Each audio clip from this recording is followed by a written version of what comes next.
할렐루야. 아멘. 예, 민족적인 명절을 맞이해서 이미 고향에 가 계신 분도 계시고 또 예배는 드리지만 마음은 이미 고향에 가 계신 분도 계실 텐데 오늘 이 예배를 통해서 영원한 본향이 영원한 하나님 나라가 여러분들에게 열려지는 시간 되시길 바랍니다. 영국에 리즈 밸리라고 하는 탐험대가 있는데 아프리카의 쿤타니카라고 하는 마을로 원숭이들을 연구하러 갔어요. 이제 원숭이들하고 생활을 하는데 원숭이들을 보면서 크게 감동을 했대요. 한 번은 원숭이들이 그 산이다 떠나가려고 고함을 지르고 비명을 지르더래요. 왜 그런가 이유가 뭔가 그랬더니 지도자격인 원숭이가 죽었더래요. 또 한 번 이렇게 보니까 부부 원숭이가 서로 얼굴에서 흐르는 눈물을 서로 닦아주고 있더래요. 남편은 아내 닦아주고 아내는 남편 닦아주고. 그래서 무슨 일이 있나 그랬더니 새끼 원숭이 하나가 죽은 거예요. 그 슬픔을 같이 이렇게 눈물을 닦아주면서 나누더라는 거예요. 한 번은 커다란 구렁이가 나타나더니 원숭이 한 마리를 삼켰어. 그랬더니 온 마을의 원숭이들이 그 구렁이를 향해서 돌을 막 던지더라는 거예요. 근데 너무너무 큰 구렁이니까 그냥 원숭이를 그냥 삼켜버린 거예요. 그 광경을 목도한 원숭이들이 나무에 거꾸로 매달려갖고 비명을 지르면서 울더래요. 그 모습을 보고서 이 탐험대들이 뭐라 그랬냐면 인간보다 낫다. 저만 알고 이웃의 아픔을 갖다가 등한시하는 인간들을 쿤타니카 섬으로 쿤타니카 정글로 다 보내자 그랬다는 거예요. 우리 요즘에 시대가 하도 어렵다 보니까 일주일 산다고 하는 것도 녹록지 않아요. 우리 옆 사람 진정한 오늘 주님의 사랑으로 쓰다듬어 주면서 한 주 동안 평안하셨습니까?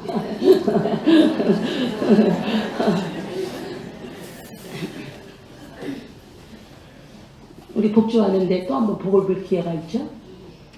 친정도 지났는데 부정 또 맞이했어요. 옆 사람과 인사합니다. 새해 복 많이 받으십시오.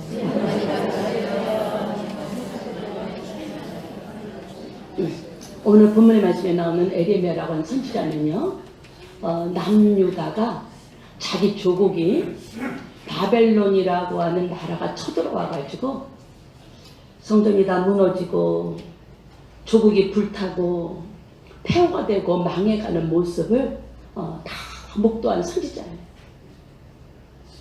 에레미야가 몇 년 동안 활동을 했냐면 그는 50년 동안 활동을 했어요. 하나님의 말씀은 계속 그에게 주어지고 아무리 하나님께로 돌아오라고 눈물로 외쳐도 기울이지 않는 백성들 사이에 껴가지고 미운 오레스키처럼 눈물을 흘리면서 하나님의 말씀을 예언에 전했던 선지자예요. BC 605년부터 586년까지 바벨론이 세 차에 걸쳐서 남유다를 쳐들어와요. 고로는 전쟁 중에 되어졌던 이야기가 본문의 말씀이에요. 한 번은 하나님께서 에레미야에게 이런 명령을 하시네요. 예루살렘 성에 겐 족속이 있어요. 레갑 사람들이에요. 레갑 사람들을 성전에 데려다가 술판을 벌이라는 거예요. 너무나 의외의 명령이었죠. 이 레갑 족속이 누구냐면 모세의 장인 이드로의 후손들이에요. 이스라엘 백성들이 광야 생활할 때 그들이 하나님이 이스라엘 백성들하고 함께 하시는 놀라운 능력을 경험하고 목도하고 이스라엘 백성들에게 출애굽할 때 같이 따라 나왔던 그런 족속들이에요. 갱족속이라고도 불러요. 이방인이었어요. 근데 이스라엘 백성들보다, 하나님의 백성들보다 이방인임에도 불구하고 하나님을 더 잘 섬겼던 거예요. 그들이 바벨론이 쳐들어와서 전쟁 중에 있으니까 광야의 유목민으로 집시처럼 떠들면서 살다가 전쟁통에 전쟁을 피해가지고 지금 에루살렘 성에 일시적으로 와 있었던 거예요. 그때 하나님께서 그들을 성전에다 불러가지고 그들에게 술을 먹이려는 거예요. 그래서 에레미야가 그 하나님의 명령에 순종해서 네갑 족속들을 에루살렘 성전에 있는 방에다가 들고 왔어요. 에루살렘 성전에는 여러 개의 방이 있어요. 근데 그 방 중에 귀족들이 에루살렘 성에 왔다가 묵고서 돌아가는 귀족들의 방이 있었는데 그 옆으로 불러가지고 포도주하고 술병과 술잔을 갖다 놓고 레갑 족속들에게 술을 마시라고 권한 거예요. 그 다음에 레갑 족속들이 일제에 뭐라 그러냐면 우린 절대로 술 마시지 않겠다는 거예요. 그래서 술 마시지 않는 이유가 무엇이냐고 물어봤더니 우리 선조 요나답이라고 하는 조상이 있었는데 그 조상이 무엇이라고 그랬냐면 포도주 절대 평생 동안 영원토록 마시지 마. 집도 짓지 마. 씨도 뿌리지 말고 포도원도 가꾸지 말고 장막에서 살아라. 이렇게 교훈처럼 집에서 흐르는 가훈처럼 레갑 족속에게 유언을 했다는 거예요. 그 요나답이 죽은 지가 250년이 됐는데도 레갑 족속들이 조상인 믿음의 사람 요나답이 유언한 것을 그대로 지키고 있었다는 거예요. 그런데 하나님의 백성들 살아계신 하나님께서 명령하신 것을 지금 남유다가 듣지 않고 불순종하고 우상숭배함으로 바벨론을 들어서 하나님께서 그들을 포로로 끌려가게 하고 유다의 족이 멸망할 수밖에 없었던 이유를 레갑 족속을 들어서 우리에게 교훈하고 있는 거예요. 저는 우리 오늘 방송에 사랑하는 여러분이 이 아침에 우리 이 마지막 시대를 살며 우리나라 조국의 형편도 이때와 다르지 아니하다고 하는 것을 여러분들이 깨닫는 시간이 되시기를 바랍니다. 요즘에 여기저기서 우려의 소리가 들려요. 하나님 앞에 엎드려 민족으로 해서 기도하는 목사님들의 공통된 그런 고백이, 공통된 오늘 메시지가 무엇이냐면 우리나라가 지금 멸망의 징후가 보이는 여러 가지들이 지금 보이고 있다는 거예요. 이런 시대를 살아가면서 우리 오늘 방식에 살아간 여러분이 레갑 족속처럼 죽은 조상이의 명령이라 할지라도 유언이라 할지라도 250년 동안 지금 지키고 있다고 한다면 살아서 역사하시는 하나님의 우리에게 말씀하신 명령에 순종하시는 믿음의 결단이 오늘 여러분들 모두에게 주어지는 복된 시간이 되시기를 바랍니다. 오늘 시각장애자가 이렇게 안내견을 이렇게 이제 데리고 끌고 가는데 걔가 장님의 맹인인 주인의 바지에다가 오줌을 싸대려는 거예요.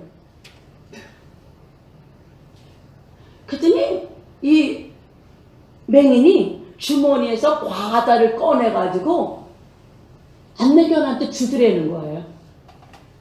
그 모습을 보고서 사람들이 그랬다는 거예요. 아니 주인님의 바지에다가 오줌을 쌌으면 그냥 때려야지 과자를 주냐고. 그랬더니 맹인이 그러더라는 거예요.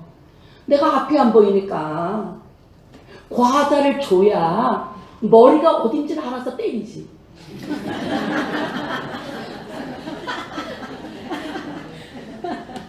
그래서 때리기 전에 뭘 주는 거냐? 과자를 준다 그러더라는 거예요. 우리 은혜 방식의 사랑하는 여러분들, 하나님께서 심판하기 전에 하나님을 제대로 섬기지도 않는데 여러분들의 삶 속에 별일이 없다고 한다면 하나님께서 심판 전에 가져를 주는 것인지도 모른다는 그 깨달음이 오늘 이 아침에 여러분들에게 주어지는 시간이 되시기를 바랍니다. 그래서 우리 내갑 족속처럼 우리 신앙생활 속에 우리의 이 어두운 세상 속에서 어떤 삶을 살아내야 되느냐. 첫째는 포도주를 마시지 말아야 될 줄 믿으시는 여러분들 되시길 바랍니다. 오늘 믿음 좋은 집사님이요, 외국에 갔대요. 그래갖고 비싼 오래된 백포도주 와인을 산 거예요. 아무래도 오다가 세간에서 걸릴 것 같아. 그래서 생수병에다 넣대. 생수병에다 넣으면 괜찮겠지. 물이나 백포도주나 똑같으니까. 근데 세간에서 걸렸어. 아, 이거 물인데요? 그래서 열어보니까 술 냄새가 나. 그때 이 집사님이 그랬다는 거예요. 주님이 물을 포도주로 만드셨군요.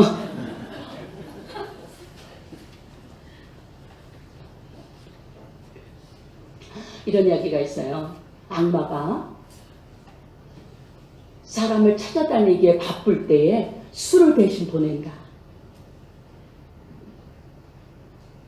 지가 바쁘면 술을 대신해서 보낸다는 거예요. 술을 갖다가 옛날에 우리 시대에 반야탕이라고 불렀다는 거예요. 그게 뭐냐면 무서운 귀신처럼 그렇게 무섭다 그런 뜻을 가지고 있다는 거예요. 술은 1만 가지 해악이라고 말하고 있어요. 술은 치매로 가는 급행열차라고 그러더라고요. 한국 사회가 술을 권하는 사회가 됐어. 그래서 초대교회 때 선교사들이 와가지고 그냥 술 타령하는 한국 사회를 보고서 금주령을 내렸다는 거예요. 그래갖고 주마 징벌군 그래가지고 크게 깃발을 써가지고 전국을 다니면서 금주운동을 했다는 거예요. 고대 근동지방에서는 손님이 이렇게 손님으로 가면 절대 먼저 음식을 뭘 달라고 주문해서는 안 된다고 하는 법이 있어요. 또 하나는 초대한 사람이 주는 음식은 무조건 묻지도 말고 따지도 말고 먹어야 되는 법이 있어요. 그렇게 하지 않을 때 우정을 깨는 거예요. 그래서 관계가 깨질 뿐만 아니라 그 법을 어길 때에 죽여도 된다고 하는 법이 있어요.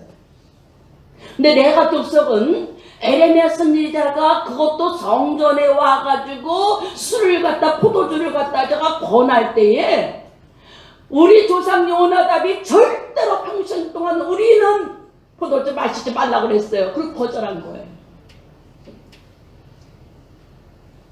우리 오늘 방주에 사랑하는 여러분, 교회 다니면서도 어느 집사님이 술 마시지 말라고 그랬지 취하지 말라고 그랬다고 그래가지고 술 마실 수 있는 그런 타당성을 찾으려고 성경을 2번 읽었대. 그러나 잠언 23장 31절 말씀에 잠언의 지혜자가 우리에게 뭐라고 말씀하셨냐면 너는 그것은 술을 말하는데 보지도 말아라. 디모데전서 3장 8절에 바울 사도가 디모데에게 하나님의 일꾼들은 술에 임박이지 말아야 된다. 임박이지 말라고 하는 언어적인 의미는 뭐냐면 술 근처도 가지 말라고 하는 의미가 들어있어요. 이 술이라고 하는 것은 단지 우리가 마시는 것만 의미하는 것이 아니라 이 포도주라고 하는 의미는 기쁨이라고 하는 의미를 가지고 있어요. 저는 우리 방주에 사랑하는 여러분들이 세상의 기쁨보다도 우리 주님께서 십자가를 통해서 주신 오늘 영원한 하늘의 기쁨이 여러분들에게 모든 삶 속에 오늘 능력이 되어지는 시간이 되시기를 바랍니다. 누가 말씀해 보면 예수님께서 70명의 복음의 전도대들을 2씩 짝지어서 세상으로 내보내요. 그들이 막 떠져서 복음을 전하는데 예수 이름을 선포하니까 막 귀신들이 떠나가고 병든 자가 낫고 막 능력이 나타나는 거예요. 그 전도의 현장 속에 이런 놀라운 일들이 일어날 때 그들이 얼마나 신나고 기뻤는지 오늘 예수님 앞에 돌아와서 전도 나갔던 것 보고해야 하는데 그들이 막 흥분을 해가지고 예수님 밖에 나가서 예수 이름을 전했더니요 귀신들이 막 항복하고 병든 자가 났고요 난리가 났어요. 그러면서 막 흥분해서 얘기하니까 예수님께서 하시는 말씀이 귀신이 사탄이 하늘에서 번개처럼 떨어진 건 내가 이미 봤다. 너희들은 그것으로만 기뻐하지 말고 너희의 이름이 하늘에 기록된 것으로 기뻐해라. 우리 오늘 방송에 살아가는 여러분의 세상의 기쁨 위에 하나님께서 주시는 영원한 기쁨이 하늘의 기쁨이 여러분들의 모든 슬픔과 괴로움을 다 물리칠 수 있는 능력이 되어지는 귀한 은혜가 여러분들에게 임하시는 복된 시간 되시기를 바랍니다. 두 번째는 농사를 짓지 말아야 될 줄 믿으시기 바랍니다.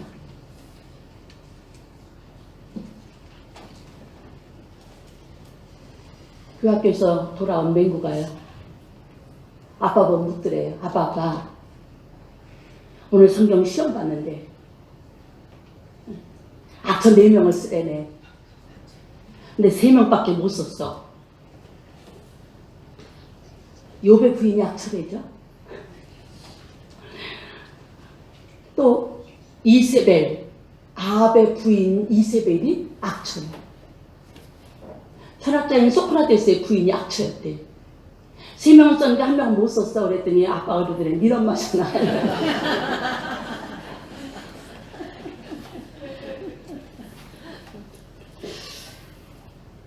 열왕기하 10장 말씀해 보면 아합 이스라엘의 7대 왕이죠. 그 부인이 이세벨이야. 시돈의 바알의 딸이야. 종략 결혼을 했어요. 시집 올 때 바알을 데리고 왔어. 그래갖고 이스라엘 백성들을 하나님을 섬겼던 사람들을 다 바알의 제단에서 같이 먹고 마시게 만들어갖고 혼합 종교를 만들었어요. 그래서 하나님께서 예후라고 하는 사람을 들어서 아합의 왕가를 심판하시는 거예요. 그때에 예후가 요나답, 레갑 족속의 선조인 요나답에게 같이 손을 잡고 바알을 섬겼던 아방을 물리쳤어요. 요런 체험을 통해서 요나답이 깨달았어요. 우상 숭배하는 것, 하나님보다 더 사랑하는 것이 있는 것, 하나님은 절대로 기뻐하지 않는구나. 이것을 요나답이 아합의 가정을 물리치면서 진멸시키면서 깨달은 거예요. 그래서 죽으면서 그들의 후손들에게 레갑 족속들에게 절대로 너희들 농사짓지 마, 씨 뿌리지 마, 파종하지 마, 포도원을 가꾸지 마. 그래서 죽었어. 농사는 뭐하고 연결되어 있냐면 풍요의 신 바알하고 연결되어 있습니다. 그래서 농사 짓고 나면 수확을 거두게 하신 분이 하나님이신데 이들이 풍요의 신인 바알에게 예배를 드리고 바알에게 영광을 돌리고 그리고서 끝나고 나면 뭐하냐? 그 안에 성천들이 있어. 역사제가 있어가지고 음란을 갖다가 하고 이게 농경문화의 특성이었어요. 이것을 알았던 요나답이 너희들은 평생 농사짓지 마. 유목민으로 양을 치면서 살아. 그 명령에 순종해서 250년이 지났는데도 그 명령 따라서 지키면서 살아왔어. 우리 방식에 사랑하는 여러분, 하나님만이 우리의 창조시고 하나님만이 우리의 모든 삶을 책임져 주시고 우리를 살아나게 하신 유일하신 하나님 것 믿으신 여러분들 되시기를 바랍니다. 이사야 선지자를 통해서 하나님께서 말씀하셔요. 내 영광을 우상에게 준 적이 없다는 거예요. 나 외에는 다른 신이 없느니라.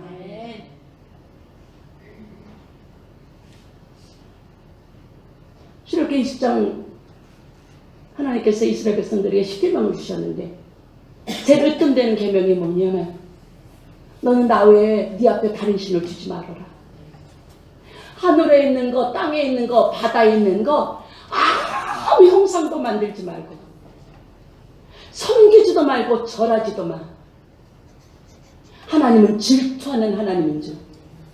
나를 미워하는 자 자손을 3, 4대까지 망하게 하시겠대. 그러나 나를 사랑하고 나의 계명을 지키는 자에게는 천대까지 은혜를 베푸시느니라. 오늘 이 복의 근원이 여러분들이 되시길 바랍니다. 저희 오라버님이 붕에 갔다 와서 오래전에 이런 얘기 하시더라고요. 전라도로 붕에 가셨어요. 근데 거기 집사님 부부가 식사를 대접하면서 자기네들의 신앙생활 속에 있었던 얘기를 하는데, 간증을 하는데, 남편은 그 의사 시험이 주일날 있었던 것을 없앤 분이라는 거예요. 근데 이 부인은, 집사님은 이제 그 학교 선생님인데 신설학교로 전근을 갔다는 거예요. 이렇게 발령을 받아가지고. 그래서 신설학교니까 이렇게 시작하려고 그랬더니 가서 보니까 장학사도 오고 그 교장선생님도 계시고 선생님도 쫙 있는데, 이제 학교를 새로 시작하니까 돼지머리를 놓고 고사를 지내더래. 여자 집사님이 가만히 거기 참석했다가 자기도 모르게 화가 나가지고 그냥 이러면 안 되는데 그러는데 그냥 가가지고 돼지머리를 발로 찼대. 돼지머리를 발로 찬 거야. 근데 돼지머리가 그냥 뚝뚝뚝뚝뚝 걔가 대굴대굴해갖고 굴러 떨어지더래. 굴러 떨어지는 걸 보고서 정신이 확 난 거예요. 그래서 그 자리에 있을 수가 없어서 집에 왔대요. 집에 오고 나서 이제 큰일 났다. 하나님이 책임져 주시겠지. 그런데 한쪽에서는 걱정이 되는 거예요. 장학사도 와 있었는데. 근데 그 다음날 연락이 왔더래요. 당신같이 그렇게 의견이, 자기 소견이 분명하고 훌륭한 사람은 우리 학교에 있을 수가 없다고 보내줬는데 자기 옆으로 보내줬대. 집 옆으로 보내줬대. 우리는 방쪽에 살아있는 여러분, 그렇게 요나답의 명령을 순종했던 레갑 족속을 향해서 하나님께서 약속하신 거, 저들이 내 앞에 영원히 서 있을 거다. 우리는 방쪽에 살아가는 여러분들이 오늘 주님 앞에 오늘 명문 가문이 되어지고 하나님 앞에 영원히 쓸 수 있는 그런 오늘 은총이 여러분들에게 임하시는 시간이 되시기를 바랍니다. 이제 명절이에요. 예수 다 믿지 않는 가족들은 가가지고 우상숭배하고 그러는 제사 지내는 가정이 있을 텐데, 어쩔 수 없이 제사는 지낼지언정 절대로 절하지 마시고 예수 이름으로, 오늘은 안 되지만 다음의 명절 때는 다 여러분들 오늘 그 단을 물리치고 다 깨트려 버리시고 하나님 앞에 오늘 예배로 오직 하나님만 섬길 수 있는 가정의 축복이 여러분들에게 임하시는 복된 시간이 되시기를 바랍니다. 이 레갑 족속들이 예수님 당시에 성 밖에서 양을 쳐서 하나님 앞에 제사 지내는 그런 양들을 관리하는 그런 일을 하고 있었어요. 초림에 예수님이 이 땅에 오셨을 때에 제일 먼저 예수님을 만나 경배한 자들이 바로 이 오늘 레갑 족속, 겐 족속이었어요. 하필이면 다른 사람도 아니고 왕궁도 아니고 제사장들도 아니고 이 레갑 족속들에게 초림의 예수님이 보였다고 한다면, 우리는 방쪽에 사랑하는 여러분들, 정말 주님이 사모하고 기다리다가 다시 오시는 주님 제일 먼저 만날 수 있는 은총이 오늘 여러분들 모두에게 주어지는 시간이 되시기를 바랍니다. 마지막 세 번째로, 집을 짓지 말아야 될 줄 믿으시기 바랍니다. 몽골 사람들의 시력이요 3.0에서 4.0인데 여러분들 얼마요? 황량한 넓은 광야에 볼 게 없어. 파란 것밖에 없어. 가까이 볼 게 없으니까 늘 멀리 보니까 눈이 필요하지 않아? 그래갖고 시력이 그렇게 좋아가지고 저 광야 끝에서 오는 사람이 누군지도 알아본대. 독수리의 시력이요 10.0이래. 그래서 파도가 치고요 바람이 불고 그래도 그냥 유유히 태양을 향해서 나를 수가 있는 거예요. 저는 이 말씀 준비하면서 우리 방축에 사랑하는 여러분들 오늘 믿음의 눈이 열려 영원한 본향까지 바라볼 수 있는 우리 영계 축복이 우리 여러분들에게 주어지는 시간이 되시길 바랍니다. 내가 족속은요 집 안 줬어요. 장막에서 살았어요. 집을 짓는다고 하는 것은 안전에 대한 거고 소유에 대한 거예요.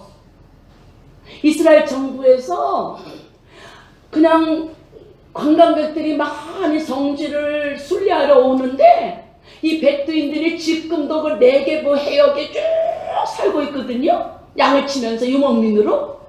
그들 너무 창피하니까 아파트를 쳐서 무상으로 공급해줬대. 그랬는데도 이 오늘 유목민들이 거기 가지 않냐고 양을 갖다 둘지언정 자기네들은 광야에서 잔대. 지금도 그렇게 살고 있는 거예요.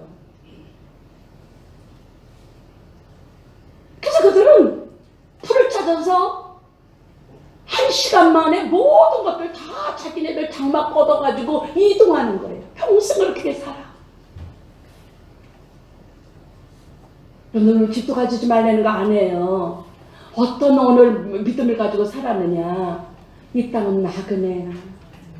우린 순례자야. 외국인이야. 우리가 가야 될 영원한 본향이 있어.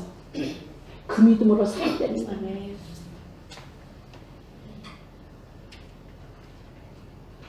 믿음의 선조였던 야곱도 바로왕을 만났을 때 바로왕 앞에서 고백하기를 내 나이가 10조보다 미치지 못했지만 내가 나그네 삶을 살았는데 험악한 세월을 살았다고 고백하고 있어요.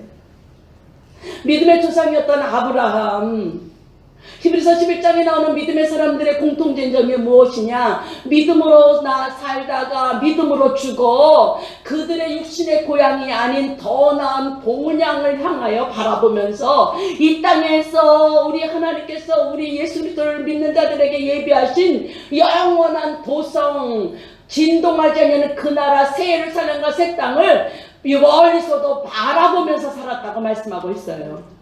우리 방축에 사랑하는 여러분, 믿음이 뭐냐? 확실히 있다가 믿음이야. 우리 믿음의 결국은 뭐냐? 천국과 지옥이 확실히 있다. 이 믿음으로 사시는 여러분들 되시기를 바랍니다. 이 믿음 가지고 사는 사람은 사는 모습이 달라요. 이 믿음, 종말론적인 믿음을 갖고 사는 사람들은 삶의 태도가 달라지고 생각이 달라져요. 레알 족속은 불편하지만 그들이 오늘 어렵지만 이 요나답이 말씀한 유언대로 250년 동안 지키면서 살았다고 한다면 지금도 살아서 우리에게 역사하시고 우리를 앞으로도 영원한 세계까지 이끌어주실 그 주님의 명령 앞에 순종하면서 사시는 귀한 은혜가 여러분들에게 임하시는 복된 시간이 되시기를 바랍니다. 나폴레옹이요 한 번은 식사를 하러 갔대요. 식당에 밥을 먹고 났는데 돈이 없어. 지갑을 안 갖고 온 거예요. 그래서 지배인 보고 자기가 나폴레옹 황제라는 것을 말 안 하고 내가 가가지고 돈 갖다 주겠다고 그랬더니 지배인이 그냥 노발대발하면서 내가 당신을 뭘 보고 믿냐고 막 난리가 났더래. 하도 그러는 모습을 보고 웨이터가 와가지고 자기가 대신 내줄 테니까 지배인님 더 이상 화내지 마시라고. 그래서 나폴레옹 보고 나폴레옹인지도 모르고 가서 돈 갖고 오시면 나를 달라고. 그래갖고 문제가 수습됐다는 거예요. 마침 그 식당이 판다고 써붙였다는 거예요. 갔다 돌아갔다가 다시 지갑을 갖고 나폴레옹이 이것 얼마에 파냐고 그랬더니 3만 프랑이라고 그러더래. 4만 프랑을 탁 주면서 그 음식점을 사가지고 자기 웨이터, 자기 대신 돈을 내준 웨이터한테 줬다는 거예요. 주면서 하는 말이 뭐냐? 황제인 나를 믿어준 신뢰한 대가다. 그리고 지불하고 던져줬다는 거예요. 우리 방식의 사랑하는 여러분, 나폴레옹 믿어준 사람도 4만 프랑 되는 그런 음식점을 받을 수 있다고 한다면 영원하신 하나님을 믿고 신뢰하는 저희들에게 영원한 천국이 열려지는 역사가 나타날 줄 믿으시기 바랍니다.